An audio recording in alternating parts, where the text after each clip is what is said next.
Iran will not accept changes or additions to the 2015 nuclear agreement, even as U.S. President Donald Trump threatens his country's imminent withdrawal from the landmark deal. Experts say, in the lead-up to the 12th of May deadline for the U.S. to renew or cancel sanctions relief, Trump and French President Emmanuel Macron have spoken of a potential new deal to constrain Iran's regional influence and its ballistic missile program. Iranian President Hassan Rouhani, however, has warned of severe consequences should the U.S. fail to abide by its commitments under the existing agreement, known as the Joint Comprehensive Plan of Action, JCPOA. "There's no chance of Iran accepting changes to the JCPOA," said Masoumeh Torf, an Iran expert at the London School of Economics, citing the country's ongoing compliance with inspections by the International Atomic Energy Agency. Iran has taken little benefit from the JCPOA, and international trade and investment with Iran are restricted by banking limitations under the shadow of the U.S. continuing sanctions, Torf told Middle East Eye. On ballistic missiles, Iran would not agree to curb its program, amid continuous verbal Israeli threats against Iran and the fact that Israel has the largest stockpile of these missiles.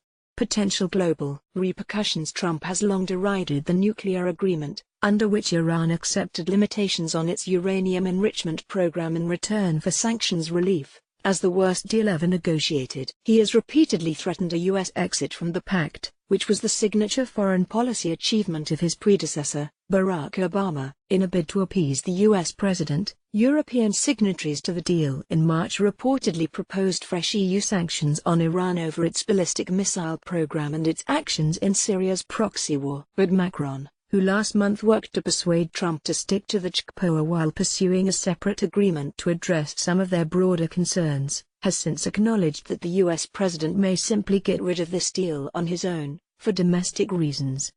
It is not an easy choice for the Europeans, as even if they stick to the JCPOA, they will be under pressure from the US, Israel and Saudi Arabia to confront Iran on the ballistic and regional policies fronts. Ricardo Algaro, International Affairs Institute. If that were to happen, the global consequences could be dire, said Ali Vaez, director of the Iran project with the International Crisis Group.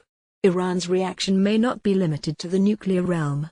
It may decide to retaliate where it has a strong hand, by targeting U.S. forces in the region that are co-located with Iran-backed Shia militias in Iraq and Syria, or it may decide to push some of its allies in the region, like the Houthis, to target U.S. allies in the region, Vaez told Middle East Eye. This could result in a cycle of escalation that could easily spiral out of control. More likely than a full withdrawal, however, is that the Trump administration will allow sanctions against Iran to snap back, but not immediately, giving more time for U.S. and European negotiators to figure out how to fix the deal. Vaez added, this would be in line with Trump's approach so far, which at each stage has upped the ante and sort of destabilized the deal, which has the dual benefits of preventing Iran from reaping the dividends of the agreement, and at the same time, keeping it bound by its restrictions. Unconvincing allegations. Meanwhile, Israel this week renewed its efforts to scuttle the deal, as Prime Minister Benjamin Netanyahu accused Iran of blatantly lying to the world about its nuclear ambitions.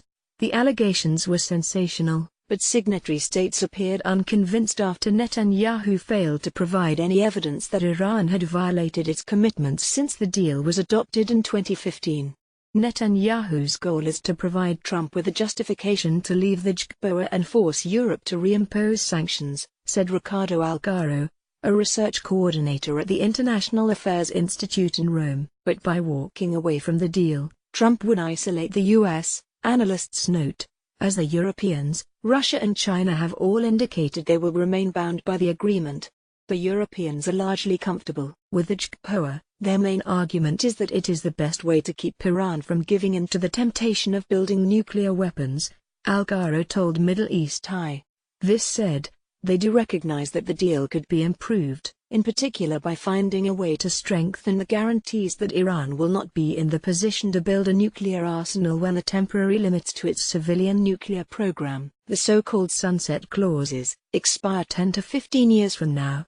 Talk of a new deal is both dangerous and promising, he added, as it could lead indirectly to the dismantling of the JCPOA. but could also encourage discussion about security governance mechanisms with region-wide benefits. A difficult choice. It is not an easy choice for the Europeans, as even if they stick to the JCPOA, they will be under pressure from the US, Israel and Saudi Arabia to confront Iran on the ballistic and regional policies fronts.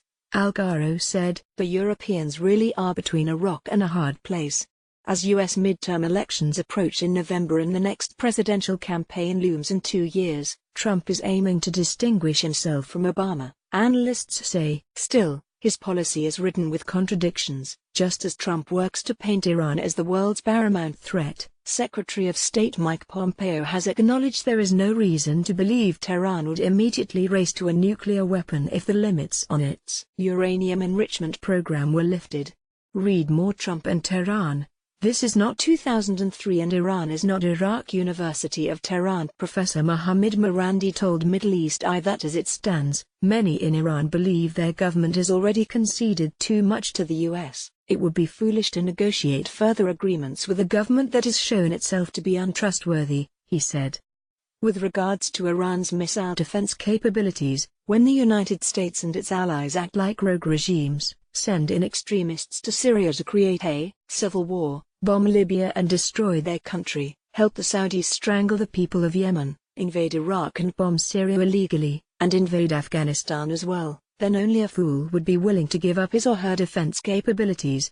Marandi added, who stands to lose? Should it ultimately withdraw from the nuclear deal, the US also stands to lose greatly by forfeiting an important component of its regional clout, said Alex Vitanka, a senior fellow at the Washington-based Middle East Institute. My fear is that we allow others on the international stage to take the lead on a key issue about the future of the Middle East, a critical region of the world, that we allow the Russians or the Chinese, and to some extent the Europeans, to be the voices that will, going forward, shape Iran's calculations and its regional dynamic, Vitanka told Middle East Eye. There is no way that one can build a broader and a stronger agreement on the ruins of the JCPOA. Ali Vaez, International Crisis Group. No Iranian leader has the political capital to argue for additional negotiations with the West at this juncture, Vaez said, noting that a likelier scenario would involve an Iranian pivot towards Russia and China in order to create a new bloc against the West. However it plays out, the entire episode will have a generational impact on U.S. credibility in the region and beyond. Vaez added, rather than threatening to tear apart the nuclear deal, the U.S. could have pursued other options to eke additional concessions from Iran, such as further sanctions relief, but these options were ignored. There is no way that one can build a broader and a stronger agreement on the ruins of the JCPOA, Vaez said. By destroying the JCPOA, I think the U.S. will also destroy trust in the utility of diplomatic engagement with Washington.